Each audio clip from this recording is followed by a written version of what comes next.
For this question, I will focus on the standard of living of the people in ASEAN country. The standard of living is measured by the gross national income per capita or per person. Singapore is on top of the pyramid with the income over 50,000 US dollar per person per year, followed by Brunei with the income about 45,000 US dollar per person. Malaysia is in the third place. It has income about 14,000 US dollar per person. Thailand is in the fourth place. We have the income nearly 8,000 US dollar per person. Philippines and Indonesia have the income about 4,000 US dollar per person. Vietnam has the income about 3,000 US dollar, and Laos have the income about 2,000 US dollar per person. Myanmar and Cambodia are the lowest income in our region. These two countries have income less than 2,000 US dollar per person per year. When we group these 10 countries according to their income, Singapore and Brunei are high income countries. Thailand and Malaysia are upper middle income countries. Philippines, Indonesia, Vietnam, and Laos are lower middle income. Of course, Myanmar and Cambodia are low income countries. This is the pyramid of the ASEAN countries at this moment.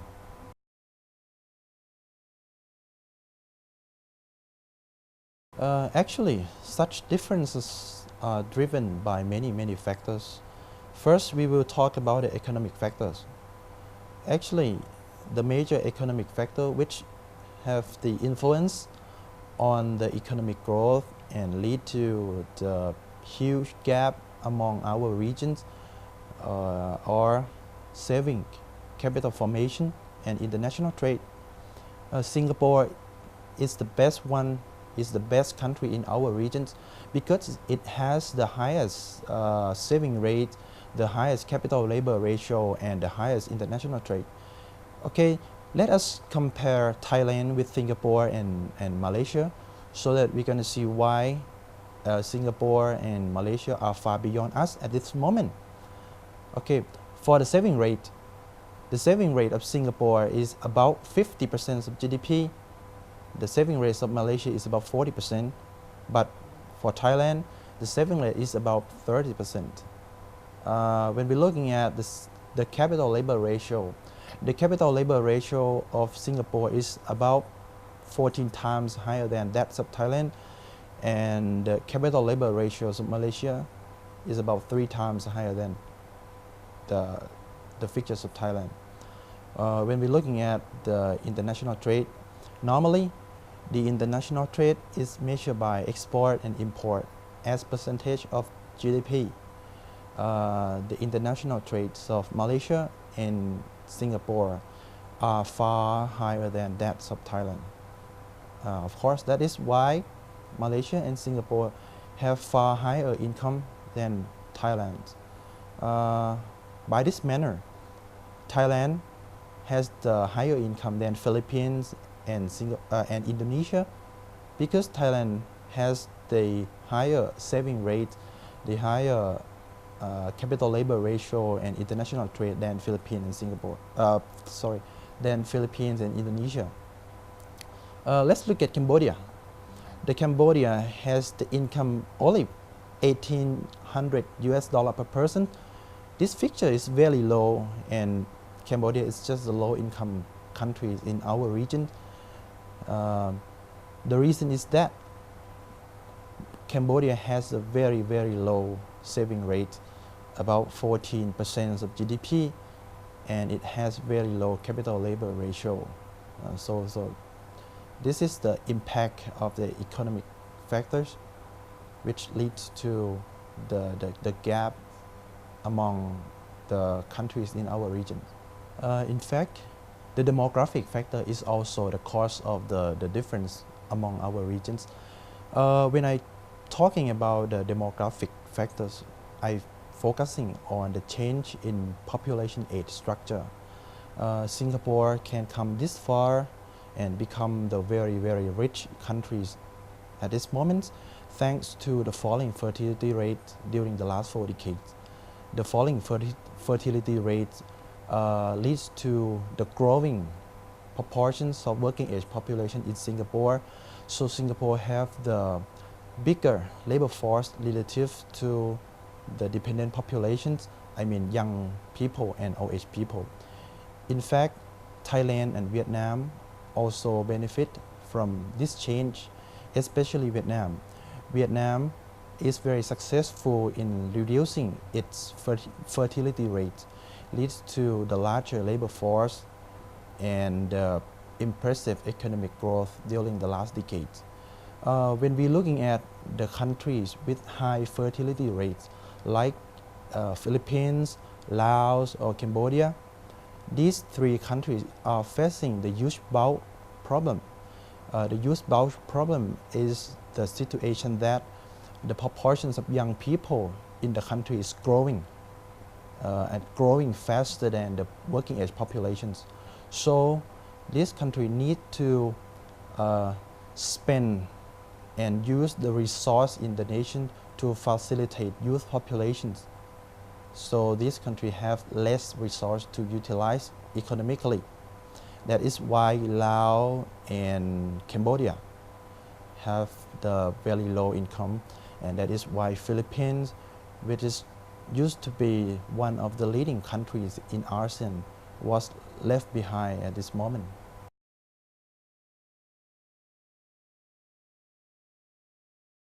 Optimistically, the answer is no. Based on the theory, the economic integration should narrow the gap between countries and narrow the gap between the rich and the poor in the country. This is because the economic integration should lead to the greater international trade among the nations, and of course it will lead to the higher income. More developed countries are likely to move their plans to less developed countries to enjoy the lower cost of production, especially the labor cost. So these less developed countries will be benefited from the higher employment rates and the higher income. For the more developed countries, they will be benefited from the lower cost of production. They will have the higher competitiveness, higher export, and of course the higher income of the nations. When we're looking at the labor force, after being AEC, the skilled labor can move to somewhere they can work more suitably. They can move to somewhere they can have higher income. This change will lead to the higher competitive and competition among labor in ASEAN countries. This will lead to the better resource allocation. When labor can work more suitably, they will be more productive, lead to the higher human capital stock. So the countries will be benefited and have the constant economic growth, can have the better standard of living of people in the countries, and of course the income inequality will be lower. In reality, the answer is depends. Actually, because we are very different, right? So whether we're gonna achieve this vision or not, it depends on the policy. If we need the appropriate policy to capitalize on the economic integrations, because the development level among the ASEAN countries are very, very different, leading to the very different bargaining power and competitiveness. For example, if we would like to encourage international trade among the member nations, we need to develop the product in the nations. Each nation should have the heterogeneous or unique product. In other words, we need to develop the product which is unique and represent the national identity so that we can trade among the member nations. Otherwise, the economic integration will not encourage the international trade among the member nations. Moreover, I think the policy to prevent the brain drain must be effectively carried out, because we need to prevent the skilled labor from one nation to move to the other nations. Anyway, all the tariff barrier, non-tariff barrier, and the restriction for the international investment must be removed also, so that member nation will gain from the economic integration.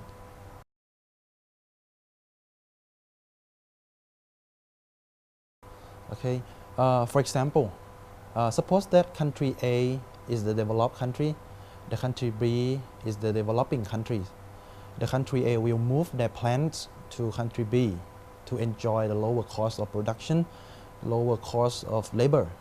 So they will be better off because it can increase sales in country B, it can increase export to other countries.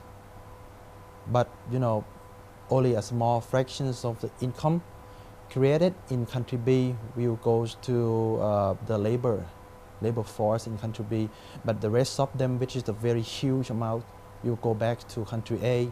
So country A will be better off and can have the higher and higher income.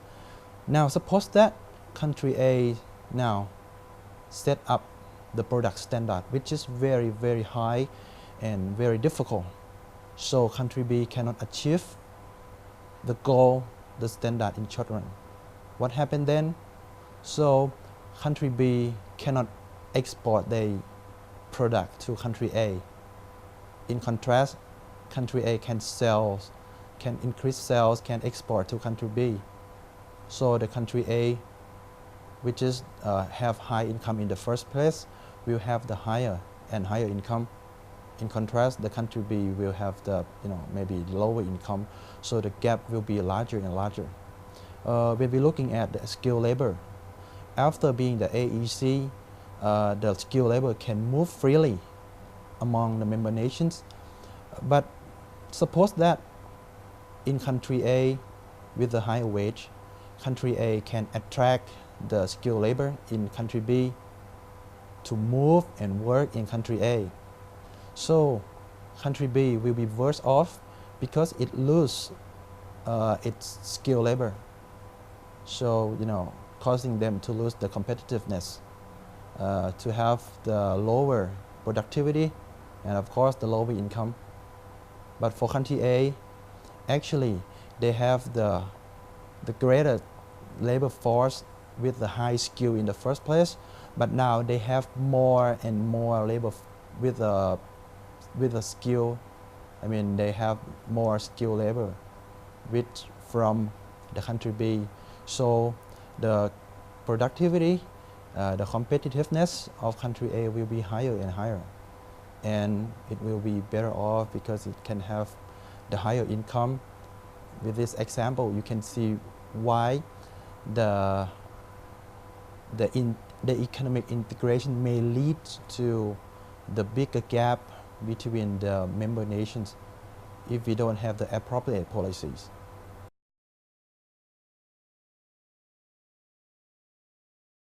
Well, to change Singapore, actually it's not impossible, but in my opinion, it's very, very difficult because the gap between Thailand and Singapore is too big.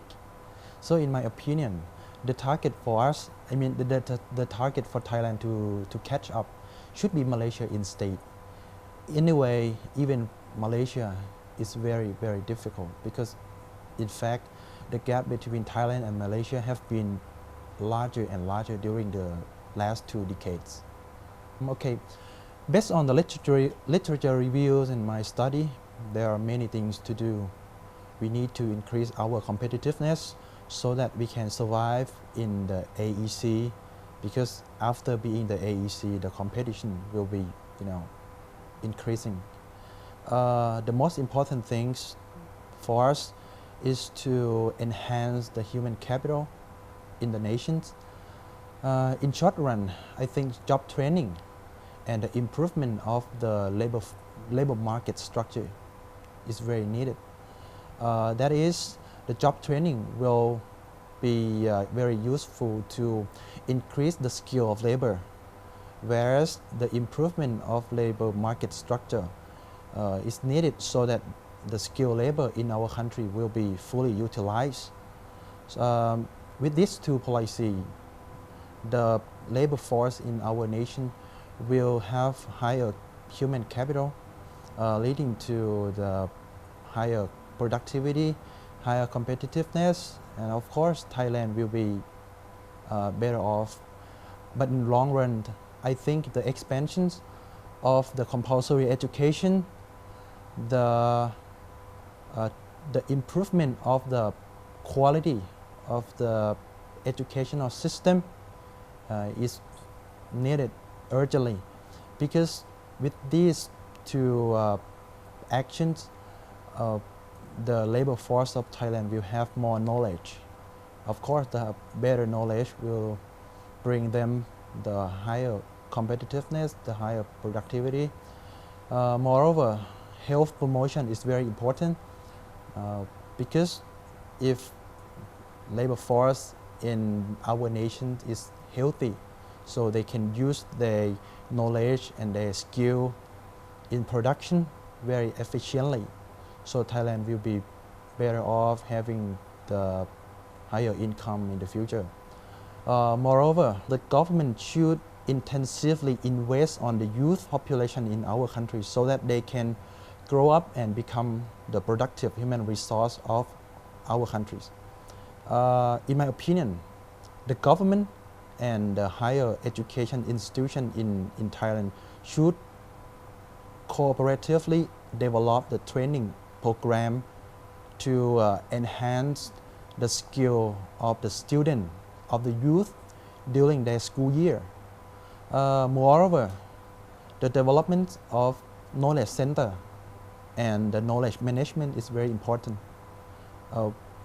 Because the development of the knowledge center and the knowledge management will enable Thailand to develop the learning society. With the learning society, it's possible for us, for Thailand to create the creative industry and creative economy. With the creative industry, creative economy, the high human capital, and lifelong learning citizens, Thailand will be more productive. And of course, because Thai people will be more competitive, so that Thailand can, in the future, Thailand can develop our product, which represents the identities of Thailand. Such product will be very, very competitive in the global market. So with this product, we can have the strong creative economy leading to the sustained economic growth and improving standard of living of our people in the future.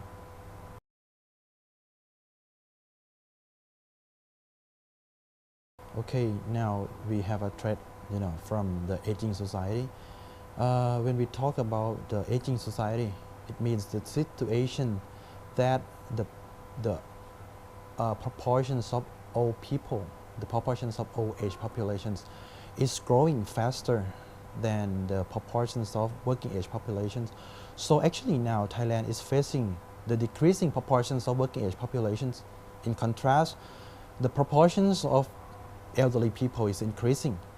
So with this situation, we are expect to have the shrinking labor force in the future comparing to the dependent populations, the elderly people. So if we do not carry out the appropriate policy, in the future we may lose our competitiveness. So to prevent the detrimental impact from the aging society, I think the national compulsory fully funded pension fund need to be established. or need to be developed in reality, because the working age population will be forced to save. They will have an incentive to save more. Once they retire, they are more likely to be the economic active population, not a burden. Moreover, I think it's very necessary for the government to carry out the effective campaign to promote the realization of the economic preparations among the working age populations. So with this action, I mean, when we have the higher capital stock, I mean, labor force of our nation is highly competitive, and elderly people can rely on themselves. Thailand should be better off in the future. Thailand should be more competitive. Of course, maybe we're going to have the prosperity in the future. And moreover, don't forget the policy to increase the saving rate, the capital labor ratio, and the international trade, the policy to decrease the income inequality, and of course, very important, the policy to increase the governance. These policies are very important also to help develop Thailand, to bring Thailand the sustained economic growth and development in the future.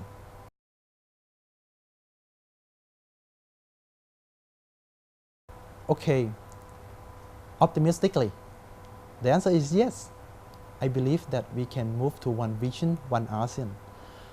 But, maybe in the longer run, or maybe we have to wait a little bit longer, because there is a big gap between the countries in our regions, as I mentioned before.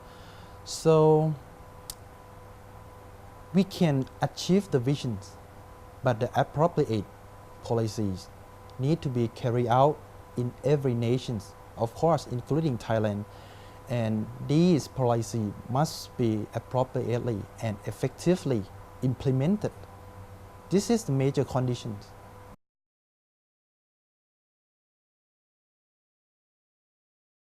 Yes, of course, we are still happy. We still, in my opinion, we still have many advantages and potentials to develop in the futures. We have Thainess to drive the economic growth and development in short run and long run. In my context, the Thainess is everything that represents Thailand and Thai people. For example, food, Thai people, lifestyle, maybe temple, and everything.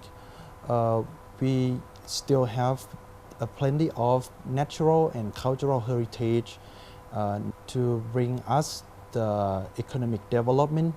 We have the plenty of skilled labor, and we are on the way to develop the creative economy. In my opinion, I think it's more likely to be very successful in the future because of we have the cultural heritage and we have the Thainess, as I mentioned before. Moreover, we still have the very competitive tourism industry. We are located, I think, in the very appropriate locations in our regions. We have the mild weather. We are free of severe natural disaster. So I think, in my opinion, what we need to do is to fully utilize these advantages to create the economic growth, to improve the standard of living of our people. Anyway, I think what we need is the political stability and the good governance, as I mentioned before, so that all the advantages and the potential we have can be fully utilized at this moment and in the future. By doing so, I think Thailand will be competitive and we can become one of the leading countries in AEC, and of course with the happiness of our people.